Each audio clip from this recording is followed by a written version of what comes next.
Hey yo everybody, it is CM Finn here, Patriots user, residential playoff choker. Anyways, today is hopefully a quick video. We're going to break down the new positional rules that were added this year. We're going to go a little bit into what was announced today, which is the trade system. I don't know why I closed my apps. We're going to go into the trade submission system that we have for this cycle and why it's important for you guys to do that. And then the last thing will be the waiver trade system, just a quick rehash. Once again, it's been a while since we talked about that. So let's talk about first the positions. And I'm here in the practice mode. I got the Baltimore Ravens, and we'll be talking about it. So the first thing that we're going to do is we're going to talk about the halfback to fullback in pistol formations. And it is simple. So looking at the pistol formations, you see here as I'm scrolling through their 11, you see there's 42 here. 42 is Patrick Ricard. He's a fullback on this team. Now, you're more than welcome to leave 42 right here.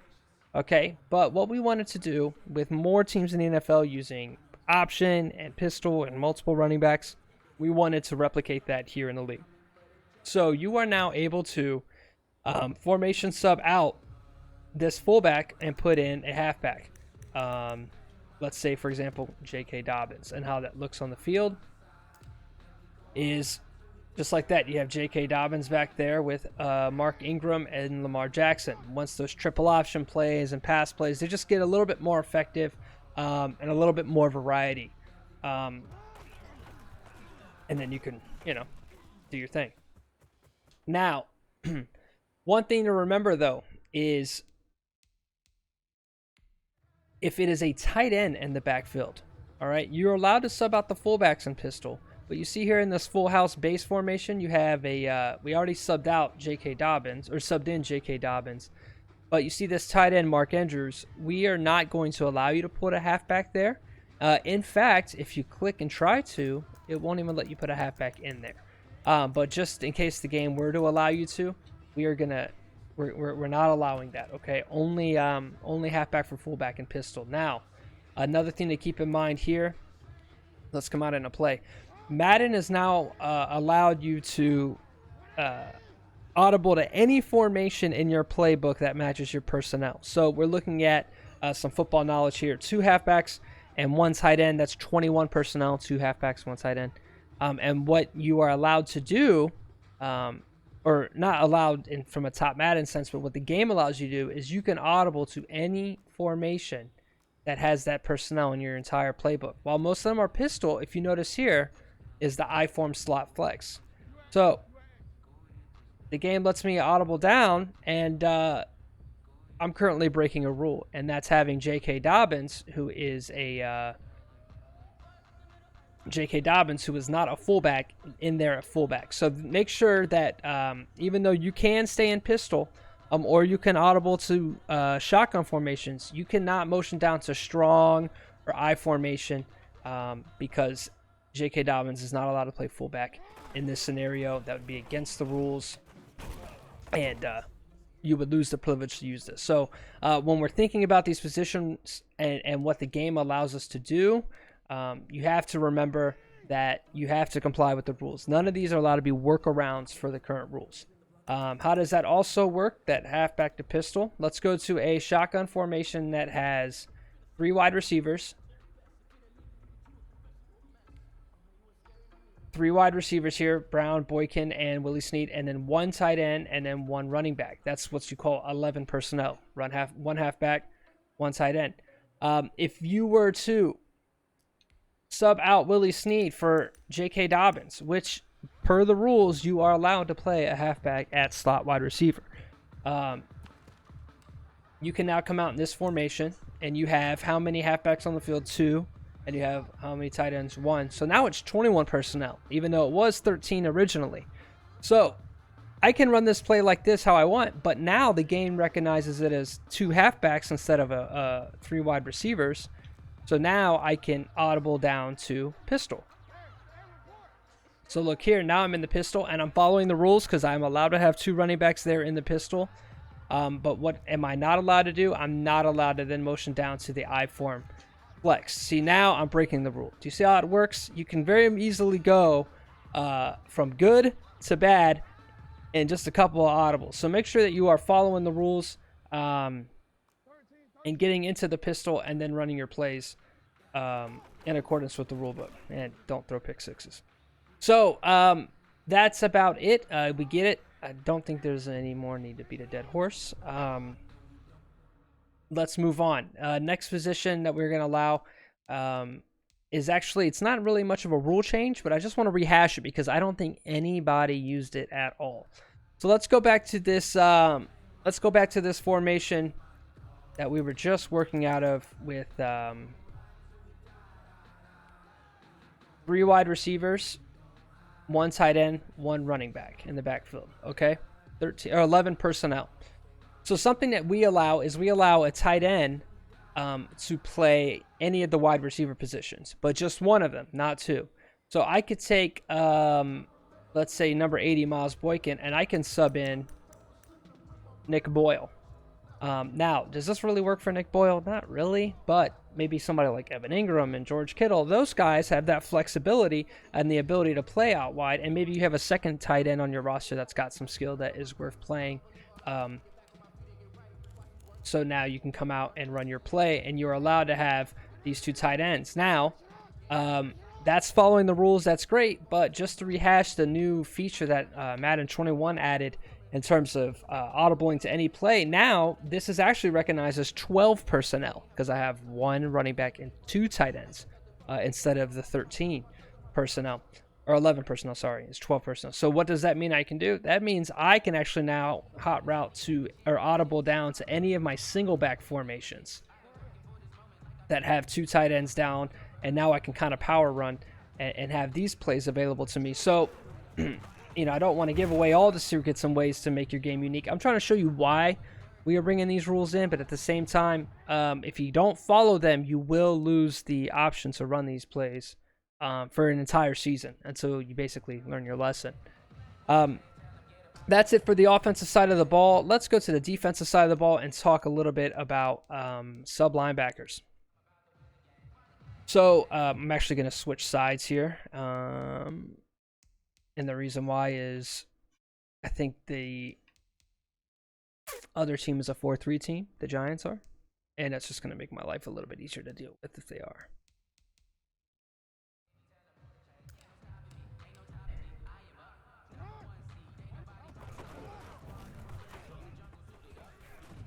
All right, sorry about that. I don't even know if I'm going to cut this video up, but either way.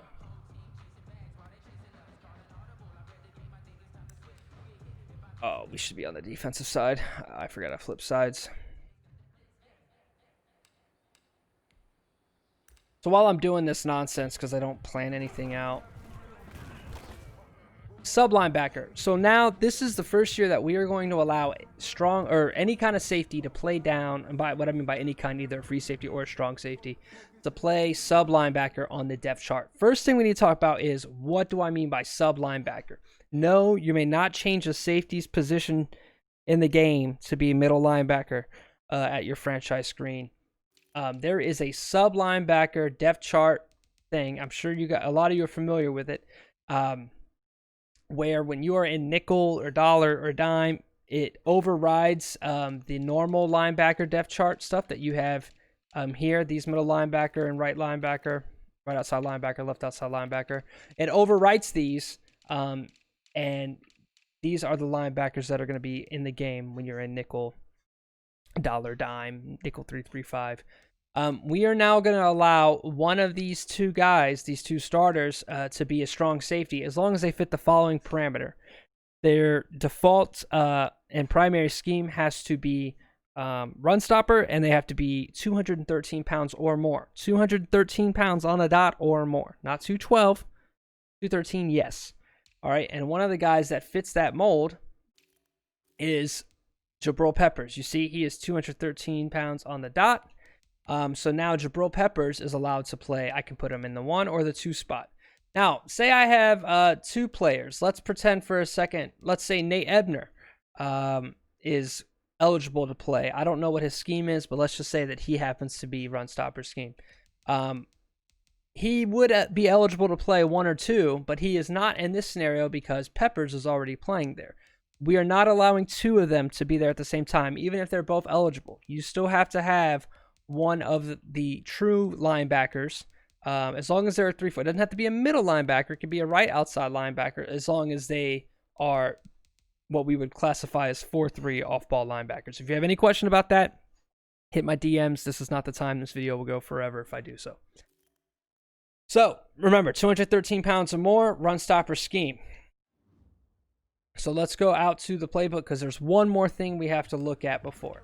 We go to our nickel.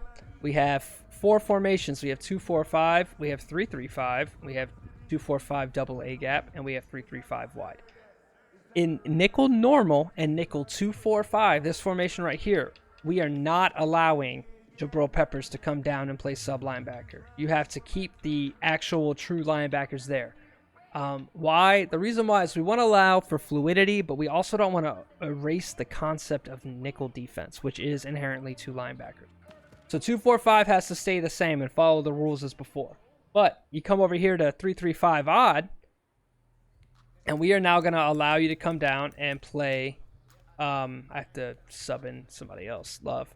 But now I can have Peppers down here playing linebacker next to Blake Martinez. And then Marcus Golden is actually a pass rusher. And in 3-3-5, you have to have an off-ball linebacker. So make sure that those follow as well.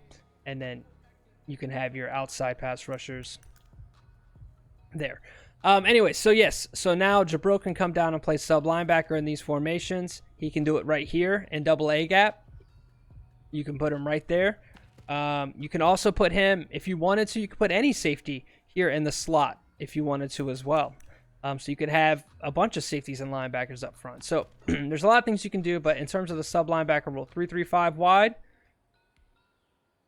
you can come right here and put Jabril Peppers, and then you can put Blake Martinez over here, and then that's how you would play that in terms of sub linebacker play.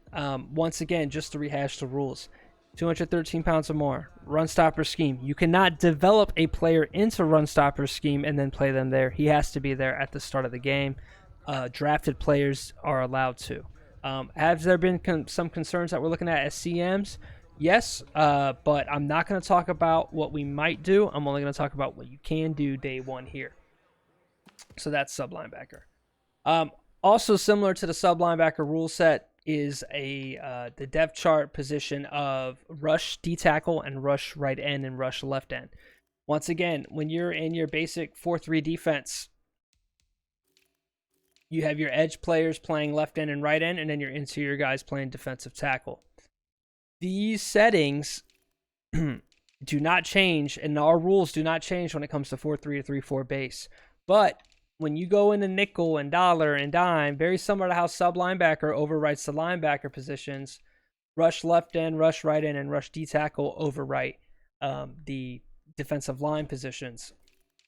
So rush left end is your edge rushers, rush right end is your edge rushers, and then rush D tackle are your big boys. Now we are allowing guys that would normally have to play at rush left end and rush right end. We are allowing them to slide inside on these pass rush downs and play rush D tackle. And the only thing that they have to, the only requirement they have to meet for that is being 270 pounds or more. So an example of that would be on the Ravens is Jalen Ferguson here. He's a pass rusher and he's 271 pounds. So he would be eligible to play rush defensive tackle for Arlen. And then let's see if there's anybody on this team that falls into the mold. There's not that many guys. They're pretty light there on this specific team. And if you don't, you don't. It's just one of those things. 270 is the limit, and then they're allowed to play rush defensive tackle. As of now, it doesn't matter how many of them you play. So if you have multiple guys that are heavy and you want to have them both inside, that's on you. The only requirement to be rush defensive tackle is 270 pounds or more. And then the last thing to talk about is we talked about edge players moving inside on pass rush downs to play rush defensive tackle. Let's talk about the 2 players that are allowed to move from the interior on 3 and 4 and 4-3 to move outside, and that is Calais Campbell and that is J.J. Watt. And the reason being is they have an ability called edge threat. So Calais Campbell, he's 6'8", 300 pounds. He should be playing defensive tackle in 4-3. He should be playing defensive tackle or D-end in 3-4. But when it comes to nickel, even though he's obviously an interior lineman, because of that edge threat ability, he's going to be allowed to move outside and play rush left end or rush right end. And like here in the playbook, he's playing outside. Now, edge threat is one of his 3 abilities. Same for J.J. Watt. So if they start up a franchise, and remember, this only applies to Arlen and Hellcat there. If your guy, if Calais, out of his 2 abilities, or out of the 3 abilities, if he doesn't get edge threat from one of his within the franchise, we will let you guys know individually what the deal is. I can't say we have an answer, but that's just something that's in our minds and going from there. I think that covers everything that we've discussed. Just wanted to get your eyes on the depth chart itself. Let's move over to seeing my screen here. Let me make sure that my I don't have any porn up, anything crazy like that. All right, so let's go to my PC here. And what we're going to look at is the new trade submission. So if you are going to submit a trade, in the past, I know some of you guys are new. In the past, we had you DM one of the trade committee members. If you're confused on who the trade committee members are, you could see on the right-hand side under TC, their names are in blue in chat. Any of the light blue boys in chat. So Broncos, Bills, Bengals, Washington is one of them, and then the Ravens user, Arlen, as well. So those guys you can DM for trade questions, but in the past we had you DM your trade information to them, and then they would have to copy all that information into a big little database that they have, and it was just mind-numbing. And like if they copied something wrong or whatever, like it just, or if they forgot to, like you gave it to Kyle and then he decided that he wanted to drive at an inconvenient fucking time and then didn't submit it, and then it's a week later and you had to play a whole game and a half before your trade even went through. That's annoying. It's annoying for them. It's annoying for you. So we're trying to find ways to ease that. So the way to do that now is going to be through this Google document. So how do I do that? If I want to trade, let's say I have a trade agreement with Danny for Kyler Murray, and I want to submit that trade now to the CM. So this is what you would do. You go to trade submission link, the trade submission link chat, and you would hit that right there. Ignore that. And here this pops up is the trade submission form. So I'm just going to go fill it out, show you everything you guys got to do. So the trade is between me, I'm the Patriots user, and Danny, Arizona user. Okay, let's say I'm giving Danny Stephon Gilmore. So first piece is going to be Stephon Gilmore. Ignore this right now. It's going to be cleaned up a bit. Just follow whatever the link is, or do whatever it says whenever you get to it. Stephon Gilmore, he is a cornerback. Oh, that says linebacker. Cornerback, he's X Factor, he's 29, and he is 99 overall. Okay? So that's going to be it for, and then I would grab his Daddy Leagues link, and I would paste that there. Is there more to add for me? No, I'm not. I'm giving him only Stephon Gilmore, so I'm going to say no. I don't have anything else. If I do have something else to add, I hit yes, and then you'll redo the whole process that you just did. With the information regarding what else you have on your side of the pick. But I don't, so I'm going to hit no, and that's going to take me now to Team 2. You see Team 2, Piece 1. So I'm getting Kyler Murray. I'm going to give you his, get the Daddy Leagues link, and I'll paste that there. Kyler plays quarterback. Kyler's superstar. Let's say he's 23, and let's say he's 80 overall. That's it. Let's go next. Is there more to add? Let's say I wrestled Danny into giving me a 3rd round pick. So he's going to come here. And if you have any confusion on how you should type it, just look at the description. They're all going to have descriptions. So it says if it's a pick, I should say what year. So he's giving me a 2021. Let's say he's giving me a 3rd round pick. And let's say that even though I'm getting the pick from Danny, say the pick originally belonged to Tony. So Tony is the Detroit Lions user. So he would put Detroit there, and that way the TC knows, okay, he's getting a pick, a 3rd round pick for this year, and it's going to be one that belongs to Detroit. Now, later in the year, after the season, especially close to draft time, when we actually know exactly what pick it'll be, something that would be acceptable is to do 2021 3. Let's say it's the 8th pick in the 3rd round, so 3.8. But we'll cross that bridge when we get to it. For now, we don't know the pick of it. We just know it's Detroit's 3rd rounder. And then if the guidance changes, make sure you're following whatever it says here, okay? Once again, it's an ever-molding process, so it might be a little bit different. If you did it wrong, chances are a CM will reach out to you and let you know. There's no Daddy Leagues link required for a pick, as well as position and dev trait. That doesn't matter, so we'll hit next. So Danny has given me a Kyler Murray in the 3rd. I've given him Stephon Gilmore. Is there anything else? No, Danny wouldn't give me his 1st, so we're going to say no.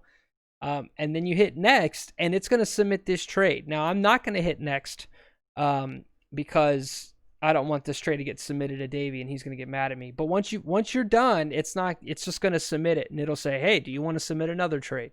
Right there. So it's as simple as that. Okay, this is already the information that you needed to give to the TC guys anyway, except this time you're going through this form. And remember, if you want to find it, trade submission link is the way to do it. Okay, and let's see here. 21. Man, if I can get this all done in 25 minutes, that'd be sick. The last thing is the waiver trade system.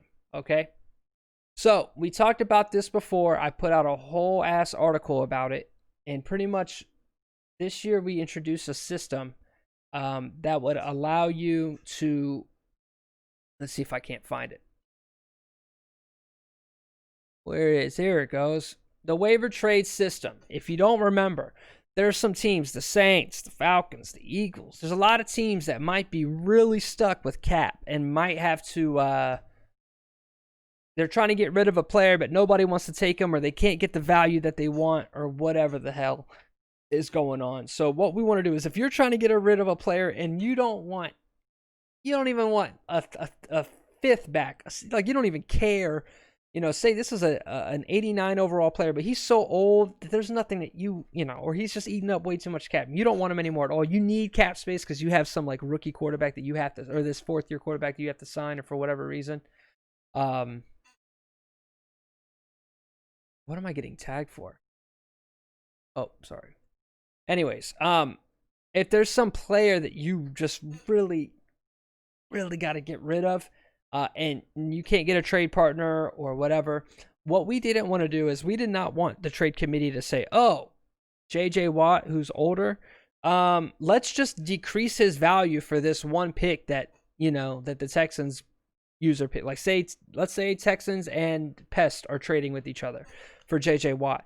Like, they're not just going to, like, TC shouldn't just lower the shit out of Watt's value solely because the Texans has bad cap, because then Pest is getting Watt for like an insane rate, and while it wouldn't be the worst thing, it's just a little bit unfair, and we wanted to create a process where you could fairly, because what we do is it kind of almost would even, I wouldn't say collusion, but it could create a collusion scenario where you could just basically, because under the guide of, oh, I really need cap space, give your buddy a really good fucking player. We wanted to allow you to get that easy trade off. You don't even need that much back. What you're receiving in the trade is cap space, essentially. And then what Pest or whatever any other user gets, we wanted to make it fair for the league. Nobody gets a superstar at a discount unfairly. And then we want that person that's trading to be able to trade that player to get the relief. So that's kind of why the system exists. What would happen if you wanted to submit your player? Well, it's simple. If, let's say, Brandon Graham, that's a good example, especially for the Eagles. So say Brandon Graham is somebody that Donnie wanted to get rid of. What could Donnie do? Well, Donnie would then, he would DM one of the TC members, and he would say, hey, I am submitting Brandon Graham for waivers. And then the TC would go, okay, and they'll come back. They'll talk to each other, and they'll come back and they say, hey, Donnie, we've given Brandon Graham a 3rd round value. And if Donnie likes that, then he'll say, okay, I got to get rid of him for cap. I don't even care. If he says, ooh, I wish I was getting a little bit more, he disagrees, there's not going to be an arguing process. Okay, if he disagrees, then he has to keep Brandon Graham and trade him like normal without cap being a factor. So anyways, he goes for if he accepts it, let's say, all right, he goes, yep, it's a third round value. At that point in the top Madden chat, you'll see here under waiver announcements, you'll see an at everyone tag, and it's going to say Brandon Graham is available on waivers for a third round pick. Claim window is 24 hours. 24 hours from the point that that message hits the chat, you can submit your claim. How do you submit your claim? Good fucking question. Whoa. All right. At topmadden.com/waiver-claims. It's on the toolbar. There's News Hub, League Info, and Waiver Claims. It's right there. There's going to be some kind of form here, okay? It might be this form. It might be a different form. You're just going to fill out the damn form, okay? If there's any changes, we will let you know. You come in, you say your team. So I'm the Patriots. So I'm going to come here and I'm going to put Patriots, because I want Brandon Graham for a third. Player that I'm claiming, Brandon Graham. And if you are bidding with the team's pick that is not your own, please specify. So I could just bid my third rounder. They're going to see Patriots and they're going to say, okay, it's Finn's third rounder. Okay. And say, based on my waiver order, I'm 20th. Okay. But what if I had P-Town's third round pick and I wanted to bid with that because maybe P-Town is like 4th in the waiver order? So I could put, since I have P-Town's third in a trade, I could say, hey, P-Town, the Las Vegas pick, I'm going to be bidding with the Las Vegas one. So once that 24-hour window is up, the CMs will then review everybody that's made a claim, and they'll go in order. The order is as follows. For this first season, if this process is done, because obviously the season before, there wasn't a season before, we're going to be using team overall. From worst to best will be team overall, I believe. And then if that changes, I'll let you guys know. And then every season afterwards, so once we get into season 2 and it's time for waiver orders, it'll just be in reverse order of the records. So whoever had the first overall pick will have first in waivers. And it'll be like that for the full season. Now, another thing too, if I go in and I make this bid on Brandon Graham, and I get it, I move to the back of the waiver order. Okay, so say I bid with, say Tony bids with his first overall waiver and he grabs Brandon Graham. Then Tony now moves to the back of the waiver, line in terms of priority. So if you have any questions, there is some frequently asked questions here. Yes. So if you are still confused, hit me up, DM me. And that's as simple as that. Once that happens, and you're told, hey, you've earned that trade, you just make the trade with that user for the appropriate pick, and then you got it. You go from there. It's a fair system. We hope that it's not needed too much. We hope that everybody can manage their cap well. But that's that. So we reviewed enough. I don't need to recap too much. If you have any questions, let me know. We're really excited to get the season started, guys. So the quicker you guys get these things down, the more fluid the whole process is going to be. So until next time, catch you guys. Player tournament games. We're really close. Really excited for that. Yep. All right. Later.